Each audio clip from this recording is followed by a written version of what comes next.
For any Xbox or PlayStation codes or cheap games on any platform, use the referral link in the description. It'll take you to g2a.com. Use the promo code CHES over there and you'll get yourself 3% cash back. For all No Identity merchandise, hats, hoodies and t-shirts, follow the link in the description down below to the No Identity Fan Fibre website. Hey guys, welcome to episode number 15 of the Southampton career mode here on FIFA 18. We are in the middle of the January transfer window and you guys have been flooding the comments with your suggestions. Thank you very much for that over the past couple of episodes. We have Watford away to start us off today, and then we're still waiting for the next round of the FA Cup to be drawn. It might be before the end of January, it might be the first week of February. We're still waiting for that draw to go through. So we'll advance as far as the Tottenham game and play it, of course, in today's episode as well. You guys were pretty resounding with your thoughts in the comment section and agreed with me basically that we need to improve defensively with this squad before we do anything else. So that being centre-back and goalkeeper first. I've added a number of players to my shortlist. I've also kind of think I'm going to lean away from a player plus cash deal because they tend to be more expensive. They tend to have to actually play close to what you would with just cash anyway, and they tend not to take into account, like if I was to offer Noah Gabbiadini, they wouldn't really value him at 16 million with a player plus cash. They'd probably value him about 4 or 5, and I'd end up paying over the odds for the player that I was bringing in. So the plan is to hold fire and try and sell these guys on before we dive in and try and sign someone else. Now, I've added a number of players to the shortlist, goalkeeper-wise and defender-wise. Now, there's been a call in the comment section to get pre-contract signings for next season, players like Jose Maria Jimenez or Bernd Leno or Stefan De Vrij, but I want to lean away from that. It's a very exploitative way to go about career mode. I know I've done it many a time before in plenty of other series, but for this one, because it's been such a challenge, I kind of want to add to that challenge by not cutting corners and being like, oh, well, he's on a free and he's on a free and he's on a free and he's on a free. So what I want to do is try and treat it in a more sell-to-buy kind of way, rather than just trying to nick players here, there and everywhere, high-rated players on a free contract where it just wouldn't really tend to happen. So I'm going to take my time, like I said at the beginning of the series, not really wanting to flood the squad with new players anyway, like one marquee signing and a couple of other signings per window or even per season. We've got Quincy Promes in, we've signed Justin Kluivert, and we're looking to improve the squad further. So Paul Lopez and Jack Butland were already on my shortlist. Now, Paul Lopez's contract is expiring, I believe, in 6 months' time. So I should be able to... Oh, I can only sign him on a pre-contract. I was hoping that it might let me try and buy him on the cheap now. But it only offers you the option to sign him on a pre-contract, which is really frustrating. I don't mind that he's got 6 months left on his contract. If I could pay £10 million to have him now, I would prefer to do that. So I think that's going to mean that Paul Lopez isn't the option that we go for. So I'm going to remove him from the shortlist. Jack Butland is still here, but obviously expensive for obvious reasons. He's homegrown. He's 82 rated and from a rival. Andre Onana is a player that you guys have recommended to me. There was another goalkeeper. I can't remember off the top of my head what his name was, but he was only 5'11", so I didn't put him on the shortlist. This guy's 6'2", Andre Onana, currently at Ajax. Don't know what his ratings are. We'll have to wait and see what the scout report says. Thomas Strakosha was mentioned in the comment section, and also in the Roma series, he played very well for me at Lazio. So I'm intrigued to see what his stats look like. Nick Pope is a popular option in the comment section as well. Another homegrown player, but shouldn't be that expensive. I'm just not sure what his stats will look like. We'll have to wait and see when we get the scout report back. With regards to the defensive situation, I've added Callum Chambers to the shortlist, obviously formerly of Southampton, so might potentially bring him back. We can look at loan deals as well. Phil Jones was mentioned in the comment section, but he's recently joined West Ham, so I'm going to have to remove him. Harry Maguire is recently joined Leicester from Hull, so I can't sign him on a permanent, but I could try and get him on loan. You see, there's currently a loan offer in from Eintracht Frankfurt for him for a loan deal, so I could perhaps try and loan Harry Maguire. Unfortunately, we started this save before the ratings refresh, so he doesn't have the boosts to his stats that he would have had we started to see the save about a week ago. Matthias de Ligt is obviously a very popular option, but a very obvious option. Like, that's why Alban Lafont isn't on the shortlist as well. He's a player that everybody goes for in every career mode ever, so I'm going to lean away from him. That's another reason why I might not go for Jack Butland as well. We have Skriniar, who is a player that, again, played very well for me at Inter in the Roma series. He's recently joined the club from Sampdoria, but I might be able to try and loan him. And Upamecano is a player that I know comes highly recommended. I don't know anything about him, though. I'm not sure if he's another one of the players that everybody goes for. I just know that Matthias de Ligt is, for sure. So I'm going to lean away from Harry Winks as a player we could consider maybe getting in on loan. But defensively, we want to improve first. So I'm going to try and raise some more money. If we can't raise some more money, then I will have to resort to loan deals and or potentially just waiting until the next window and trying to see out this season as best we possibly can. Conti is another player that we could consider at centre-back. He's 23 years of age, 65 acceleration, 75 sprint speed, decent strength, okay in the tackle, 82 stand, 79 slide, 80 heading accuracy, 83 marking. Looks like a capable player, but I would prefer someone that is more familiar to me. But we'll have to play it by ear and see what happens financially. It's basically the financial decisions that will dictate the transfer decisions, rather than just being able to sign who and what we want whenever we want, which is the way that the Roma and the Chelsea series has went down. So it is completely different, but this entire series has been completely different to what we've experienced so far on FIFA 18, and hopefully that will continue. But we will go and play Watford away from home. We're at full strength, so I'm hoping for a positive result. And we'll see if we can get ourselves 3 points to start the episode. Drop the video a like if you enjoy. Subscribe to the channel too, to make sure you don't miss out on any further content. The new Youth Road to Glory series will be starting very soon too. But for now, let's head to Vicarage Road. Kynese is in goal for Watford. It looks like they're playing a 4-2-3-1, which indeed they are. Saber is making his debut here for them on the right-hand side of midfield. So a brand new signing for Watford. Dale Lefeu on the left. Yanmat at right back. Daniel Carrizo at centre back. Strong team for Watford. This will be a difficult game. But I guess there are no easy games in the Premier League, are there? Corey into Troy Deeney. Watford on the attack. The opening 5 to 10 minutes. Tom Cleverley. Oh, it's a great ball through the gap. Cedric's late to react to it, and Gerard De La Feu draws a save out of Alex McCarthy. Oh, dear. Wow, what a start to the game. I don't know why Cedric was so slow to start sprinting there. He just didn't seem to react to the run of De La Feu, but thankfully, Alex McCarthy, whose first team spot is in question now, obviously, as we're looking at other goalkeepers, makes a top stop. But I've gone and given the ball away, and now Troy Deeney's in behind. Can I rely on my goalkeeper again? Yes, I can. Good save, Alex. He's very pleased with himself. Clearly trying to hold on to that first team spot if he can. Saber will take the corner for them. Whips towards the edge of the box, headed away by Charlie Austin. Quincy Promise can get the turn in here, but it's a poor touch. But he is going to keep possession. Just, can we still yet build something on the counter-attack? No. In there to Charlie Austin. Corner to James Ward-Prowse. Swap it onto his left. Oh, he's not the fastest to get away, but it will drop to Sofiane Boufal. And here's Charlie. We know how reliable he is, but Cabasele gets in the way. Corner for us. It'll be Quincy Promise to whip it. And whip it he does, but unfortunately Seba is there in the way. He's down the line there. Into Cedric. Cut it back. Maya Yoshida look through that gap to Romeu. And into Ward-Prowse. James Ward-Prowse, Cabasele in the way again. And Kwadwo Samoa does well to pick up the pieces. Cleverly into Deeney. Back to De La Feu. Corey. De La Feu again. I don't like his acceleration. I don't like Deeney's strength either. We've just done enough to get that away. It's going to come back at us here to Corey out wide to Seba. Into De La Feu to Deeney to 1-0 Watford. He's just too strong, Troy Deeney. If I'd have been able to have a bit of a physical battle with him there, I might have been able to A, either put him off, or B, just nick the ball away. But quick one-touch stuff, and then he's just taken it too early before Cedric can get there. Nicely tucked in the bottom corner. Watford lead by a goal to 0, 5 minutes before half-time. Almost nicely in there to Charlie Austin. Across to James Ward-Prowse. Mario Lemina's made a good run. I just need to keep it away from the man that's next to him. Out here to Quincy Promise. I'm going to cut back and then loft it in, looking for Charlie Austin. It's James Ward-Prowse instead. Nice little turn. And somehow still has possession here, James Ward-Prowse. I have no idea how I've still got the ball at his feet. Look to squeeze it to a teammate. Romeu, is that a foul? Advantage played. Quincy Promise will cross the ball in. And Mario Lemina's there.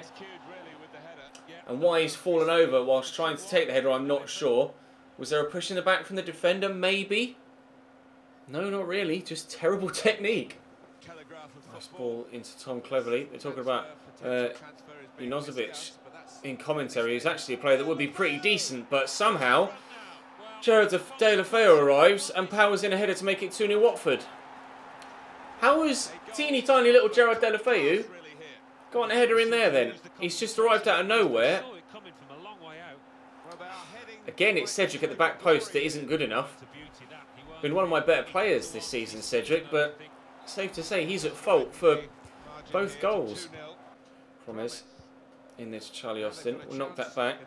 Promes has kept the run going, and Charlie might be able to hold off the defenders with him and actually use Promes' run as a decoy. Oh, Promes pokes it home. He's offside. No, he's not. Oh, it took forever. It took forever for it to actually change to 2-1, and I thought, oh, well, that's that chance gone then. He's actually going to be deemed offside. Charlie Austin very unlucky not to give himself another Premier League goal this season, cracking it off the post, but Promes reacts quicker than, well, not quicker than anyone else actually. The defender flew in there, but he actually missed the ball. We'll take James Ward-Prowse off for Pierre-Emile Højbjerg here, and I think that's the only change I'm going to make at this stage. Tempted to take Cedric off because he's having a nightmare of a game, but we'll leave him on for now. 2-1 the score. We're back in it. Okaka into Seba. Driving around the outside. Oh, good footwork. Lays it back there to Daryl Yamak. Driving forward from right back. Sorry, Okaka with the turn and the finish. We couldn't deal with the strength of Troy Deeney in the first half. They take Deeney off. They bring Okaka on.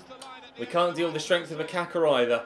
It's 3-1 Watford. As we thought we were getting ourselves back in it, unfortunately, we now find ourselves 2-0 down again. I don't know what Maya Yoshida's doing there. I am contemplating putting Yoshida up for sale to try and raise the extra cash to bring another centre-back in. I just don't really want to run the risk of selling Yoshida and then still not being able to bring someone else in and finding myself being a player short. I'd rather have an average player and no top quality player or improving player than sell the average player and then be left with purely under average players because we can't actually get the sale or the purchase that we're after before the end of the window. So I'm contemplating it. If someone comes in with an offer for my Yoshida, I will give it some serious consideration. But at this moment in time, Yoshida is going to stay at least until the end of the season. 8 minutes to go. And we're now 3-1 down, unfortunately. We could be bringing it back to 3-2 here, but Charlie Austin muscled by Kwadwo Asamoah, and Watford will come away on the counter-attack. There's the final whistle. Watford too strong for me. Unfortunately, it's a 3-1 defeat here at Vicarage Road. Another defeat to add to the number that we've gotten so far this season. We weren't necessarily bad. We just weren't good enough to warrant actually earning anything from that. It's nice to see Huddersfield lose again. That's good news for us. Newcastle draw. Arsenal win. West Brom draw with Brighton. I think both teams are in and around us where we are in the league. Indeed, as you can see, Brighton are there. Huddersfield and Newcastle still in the bottom two, but that win for Watford brings them closer to getting out of the relegation zone. They're now only a point behind us.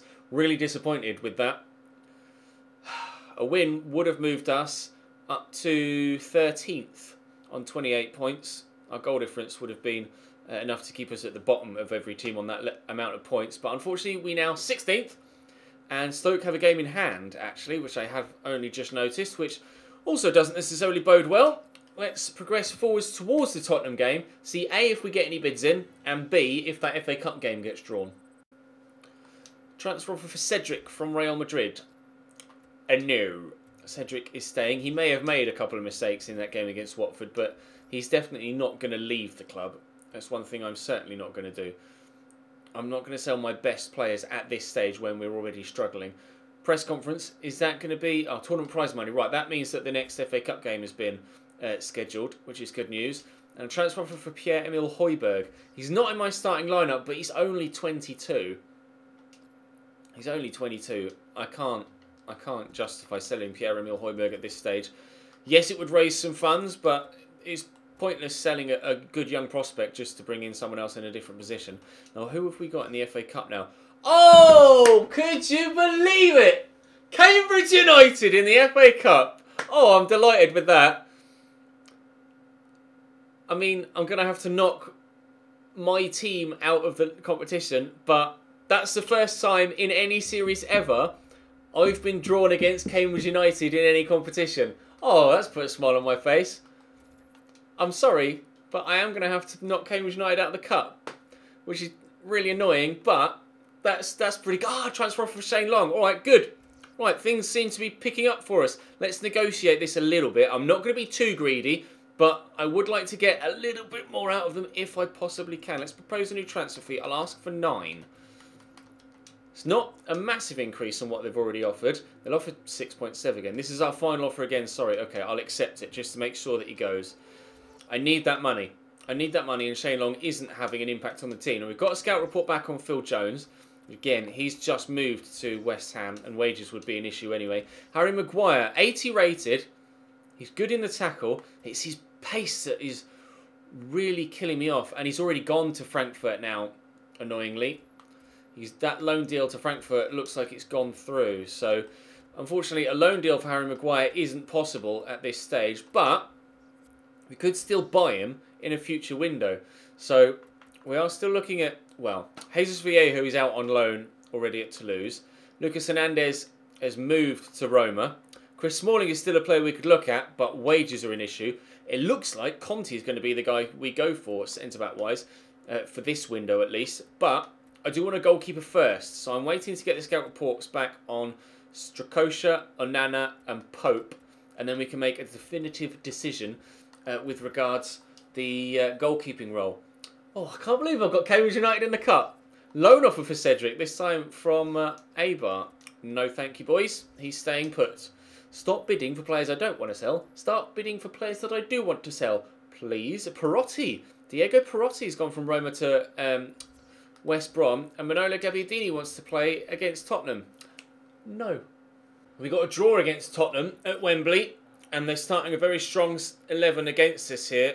Other than Hugo Lloris in goal, that's pretty much full-strength Tottenham, other than Alderweireld as well. So basically Alderweireld and Lloris, other than that, full-strength Tottenham team. Might be in trouble here. Coming some with a heavy touch, but pace carries him forward, and you can see the space on the far side. But by doing so, by trying to make sure he didn't get it to Lamela, I just let Harry Kane run at me. What am I doing? You don't do that, Chez. Thankfully, the shot took a deflection, and Alex McCarthy was able to make the save. Got myself all in a fluster there, because I suddenly realised that I was letting Harry Kane just run down on my goal. Unfortunately, I'm not able to squeeze that through looking for Charlie Austin. Dele Alli will get it to Harry Kane again. You get so because they've got so many goal threats, Tottenham. Oh, another shot deflected. You get so concerned with stopping them from getting it to one that you always leave someone in space. Eric Lamela will cross the corner in. It's a good delivery, but Wesley Hurt heads away, and Sofiane Bouffal's touch lets in Serge Aurier. Somehow been able to get the tackle in there, and James Ward-Prowse does the same, but it just keeps dropping to a Tottenham man. Heung-min Son, Lamela to Son again. In there to Kane, gets the turn. Lamela, McCarthy with the stop, and Bouffal will eventually clear. Oh, I said this would be difficult, and the opening 12 minutes have been exactly that. Prowse driving that into Sofiane Bouffal there. We'll cut it inside. Charlie Austin will turn and gets that to Lamina. Across here to Promise, I think was onside. No, he wasn't. Balls. Kane out wide here to Lamela. I've had to draw Romeo out of the middle, but Dele Alli has been played down the line here. And are you sure, Eric Lamela? Are you absolutely sure? I thought Romeo was going to get to that. How on earth has that gone in? Romeo looks to step in, almost trips over Lamela's standing foot, and that is an unbelievable goal.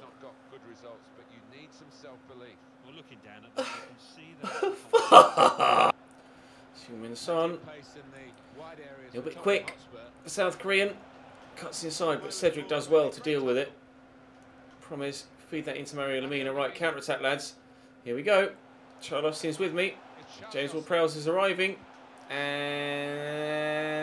James Ward-Prowse can't equalise. It wouldn't let me change to Bouffal there. It gave me Charlie Austin. Why are you doing this game? Oh, I should have been 1-1 there. I should have buried that. Telly into Harry Kane. Out wide there to Lamela. See, I don't know whether to close him down or to try and stop him from passing it to Harry Kane. Yoshida. Oh, full stretch. Alex McCarthy to make the save. Right, corner from Eric Lamela. Let's get this away, please. We've not done that. Oh, how's he spun and shot like that from there? Tell you what, Tottenham are doing some Mad things in this game. That's a decent delivery as well, and Yoshida heads that down toward Prowse. I'm just going to get rid of this. Actually, not the worst clearance, but Moussa Dembele does well to win it back. Son causing me problems on the right-hand side of their attack now, rather than on the left. Oh, it's right pain in my backside, Heung-min Son, in this game to this point, as is my own inability to play passes where I'm supposed to hit them. Harry Kane shot his blocks, and it'll be a corner to Tottenham. Oh, this is difficult. I thought the Watford game was hard, but this has been ridiculous. Corner comes in, and Vertonghen wins the header. Dear Alex McCarthy, that is why you're getting replaced. The end. Kane. Through to Lamela. Could go for the 1-2. No, there's Dele Alli. 3-0. The game against Tottenham at Wembley was very, very difficult, but we were able to stand firm and get ourselves a point from it. This one, not really going quite so well, is it? 3-0 down before half-time. Bertrand all nicely through there to Sofiane Boufal. I'll look for James Ward-Prowse. Get it away from the defenders. There's numerous around him. Oriol Romeu laid back in. That shot took 3 deflections and then ends up being hooked out for a throw-in. I'll knock this back to Bertrand. Can I get a cross in from here, maybe? No, I'm going to use James Ward-Prowse again. No, I'm not, because Moussa Dembele is going to cut it out. But Bertrand has won it back. Charlie Austin got support. Oh, Lamina made a good run, but the pass to him wasn't really that good. Oh, Quincy Price can't get his feet sorted out either. Just when I need something to go right for me before half-time, and it just hasn't. Dele Alli lays this forward to Harry Kane. If they make it 4 before half-time, then I'm definitely not going to get anything out of this game. 3 is recoverable. Oh, nicely done by Cedric. 3 is recoverable. I mean, it's unlikely, but it is recoverable. Kane. Dele Alli. Son. Backing in. Nice tackle by Bertrand. And Romeu, but Heung-min Son continues. Oh, Wanyama. Cross here to Lamela. Overlapping run from Danny Rose. Turns inside. I read that. Bloody hell. I read the turn, and he just knocked the ball around me and ran the other side. Danny Rose would have scored an unbelievable goal there if he'd have bent that into the far top corner. Luckily, on his right foot, he can't shoot at all. Dele Alli forward to Harry Kane. Not wide to Lamela. Could go for the 1-2 perhaps. Has done. Kane for the 1-2-3. Eric Lamela in the box. And dangerous. And that is exactly why. What a finish. Tottenham just a class above in this one. Absolutely unplayable. Eric Lamela, 2 for him. 2 for Dele Alli. 4 for Tottenham. This is good football. Lamina with a nice spin. Charlie Austin played in. I see James Ward-Prowse there, and I'll use him. And do I go back to Charlie Austin? I don't know what to do with the ball here, to be honest. I've got so many Tottenham men around me. Here's Boufal. Oh, it's a lovely turn. Sofiane Boufal to bring us one back. What a save from Michel Vorm. Top stop. Even when we do get the chance to even score one consolation goal, their goalkeeper makes sure that he makes a great save to leave us continually scoreless. Fake Rabona and then dink it looking for Charlie Austin. I'm trying to sprint here, he just wouldn't sprint towards it. Pretty sure he's not that slow when he sprints. James Ward-Prowse into Lamina. Turns well, turns very well. Mario Lamina, finish. 4-1. At least there's a silver lining to the very dark cloud that is a home smacking by Tottenham. Nice finish from Mario Lamina there. I'd like to say we're back in it, but I think we both know that I'd be lying. Lamina into Quincy Promise. We might get a second back here. He's driving forward, and the defenders are going wayward again. Please finish this. Oh, I thought I'd ballsed it up then. I thought when the pass wasn't as accurate as I wanted it to be, I'd completely ballsed it. But no, we've gotten a second back. Actually, with Sofiane Boufal's last action of the game as he's gone off and been replaced by Justin Kluivert. If only I'd been able to get those 2 goals back with half an hour to go rather than half a minute, then maybe I might have been able to build some sort of comeback. But unfortunately, I think that's going to be all we're able to do in this one. It's going to be a convincing defeat, but at least it's not a whitewash. We were able to show some character and get some fight back. Although the way they're playing it about... Oh, Tottenham are too good, man. That's a hat-trick for Dele Alli. That's undefendable. Like, how am I... Oh, it's just, you can't. You can't defend against that. It's so good. Unbelievable from Tottenham. Dele Alli hat-trick. Just as I thought I was actually making myself feel a little bit better by getting 2 goals back, they go and score a 5th. Tottenham 5, Southampton 2. It's going to be a heavy defeat here, unfortunately. We will advance a little bit once we get back to the transfer window. Maybe I can get a 3rd to make myself feel a little bit better. No. We will advance a little bit once we get back to the transfer window, perhaps even as far as the game against Cambridge, just to see if we can get, or see how much money we've got from that Shane Long deal added to the budget, and see if we can get some scout reports back on the goalkeepers. But oh, that's a very wow, 20 shots, 10 on target. Yeah, I deserved to lose that game. Confirmation, Shane Long sold. He's gone to Borussia Mönchengladbach for 6.7 million, 4.9 of which has been added to my transfer budget. Now, I am still waiting for those scout reports to come back. And, well, we've got a decent amount of money now-ish. I mean, 17 million still isn't as much as I'd like. I could alter it slightly more. I'm still waiting for the scout reports to come back on the keepers, though. It's a frustrating thing. Still don't know anything about Pope, Strakosha or Onana. I could go for Butland, but he's going to be expensive. And if I can't get a goalkeeper, then I am going to certainly try and get 1 or 2 defenders. Who that might be, I'm not sure. Maybe Conti and Tierney. Oh, I'm not sure I could afford both. Ooh, I'm not sure I could afford both. Right, well, I definitely... Where should I prioritise? I'm feeling goalkeeper. But at the same time, actually, are these scout reports? Please be scout reports. Please be scout reports so I can see which keeper's which, or which keeper's any good. Great. Nathan Redwood is happy for an extended run in the team when he hasn't played. Wonderful. And Stuart Taylor, I know I'm playing Cambridge, but no, you are not playing the game. And the Greek international management job. Why would they want me? You've seen the state of my management skills this season. Why on earth do you want me? Cambridge United in the FA Cup next for us. That will be the first game of tomorrow's episode, and Brighton at the end of the transfer window. I'm 85% sure I'm going to prioritise a goalkeeper.